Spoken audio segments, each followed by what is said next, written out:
Barbie is an iconic doll with a global fan base, but despite its international success, Barbie failed to make an impact in China.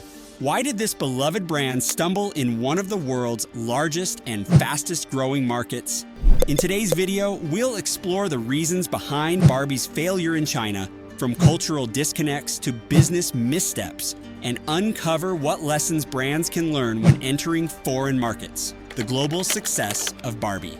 Before we dive into the failure in China, let's first acknowledge Barbie's global success. Since her debut in 1959, Barbie, produced by Mattel, has become one of the most recognizable toys worldwide.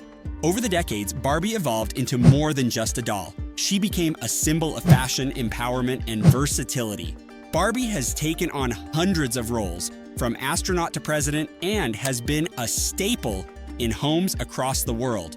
In Western markets, Barbie resonated strongly with young girls who saw the doll as a symbol of independence, glamour, and limitless career aspirations.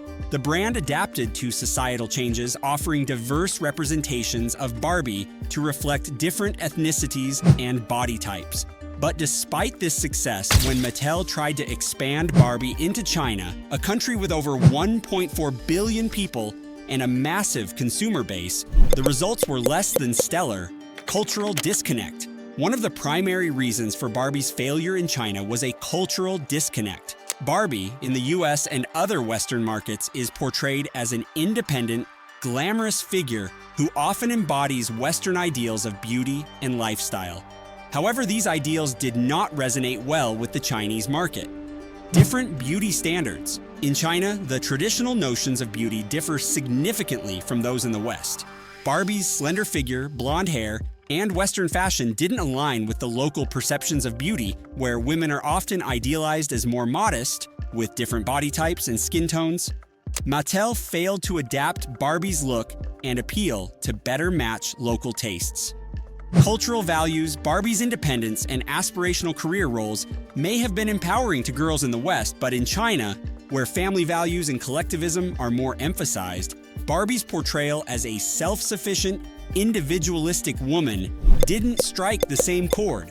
For Chinese consumers, dolls were traditionally seen as more than just toys. They represented family heritage, connection, and storytelling. While Barbie is often sold as a symbol of female empowerment, this wasn't a concept that aligned with the traditional Chinese values, where parents are more focused on academic achievement and practicality rather than glamour or fashion. The Shanghai Barbie flagship store, a costly mistake.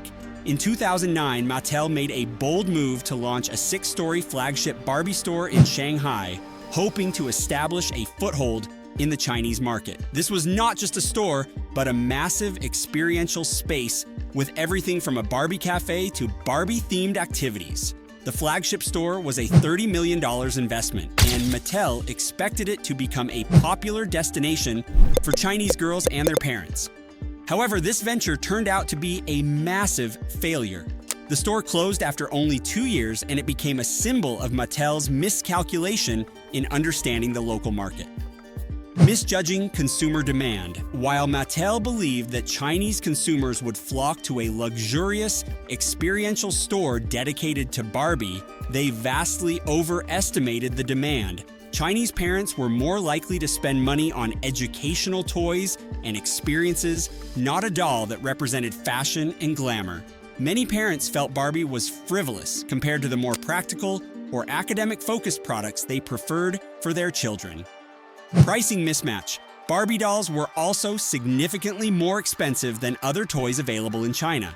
The average Barbie doll was considered a luxury product, and Chinese consumers, especially middle-class families, were unwilling to pay premium prices for a toy that didn't align with their values. Mattel's failure to price Barbie competitively, while also not offering enough localization in terms of product offerings, made it difficult for the brand to resonate with the everyday consumer. Competition from local brands.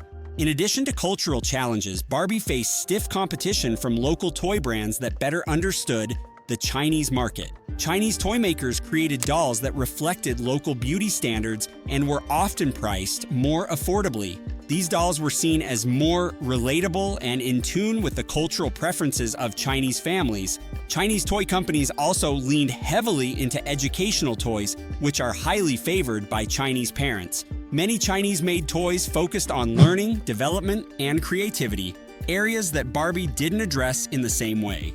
Moreover, the rise of digital entertainment in China also posed a challenge. Chinese children were more likely to be engaged in online games or tech-driven toys rather than traditional dolls. This shift in consumer behavior meant that Barbie, a physical toy, had even more obstacles to overcome. Mattel's attempts at rebranding. In the face of these challenges, Mattel attempted several rebranding efforts to appeal to Chinese consumers.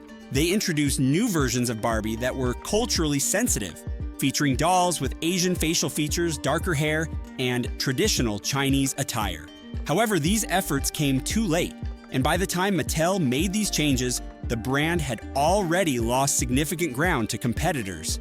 In addition, Mattel tried to promote Barbie through educational tie-ins, marketing her as a role model for girls interested in science, technology, engineering, and math, STEM.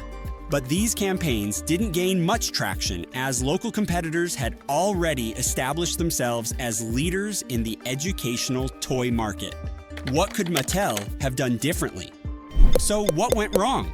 The failure of Barbie in China can be attributed to several missteps, but ultimately, it came down to a failure to understand the market.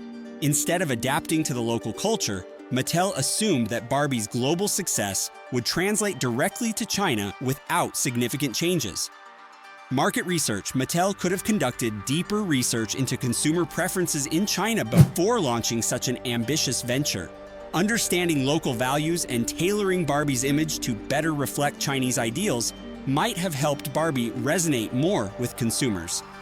Educational focus. Given the importance of education in Chinese culture, Mattel could have incorporated more educational features into Barbie, creating toys that would appeal to both children and parents who value learning. Price sensitivity. Mattel also needed to consider the pricing of its products. In a competitive market with affordable local alternatives, Barbie was too expensive for many families. Offering a wider range of price points could have made Barbie more accessible. The failure of Barbie in China underscores the challenges that global brands face when entering new markets. Without a deep understanding of cultural values, consumer behavior, and local competition, even the most successful brands can falter. Barbie's failure serves as a reminder that localization and adaptation are essential for success in today's globalized economy. What do you think went wrong for Barbie in China? Could Mattel have done something differently to make Barbie a success? Let us know in the comments below. If you found this video insightful, don't forget to like, share, and subscribe for more deep dives into the world of business and branding.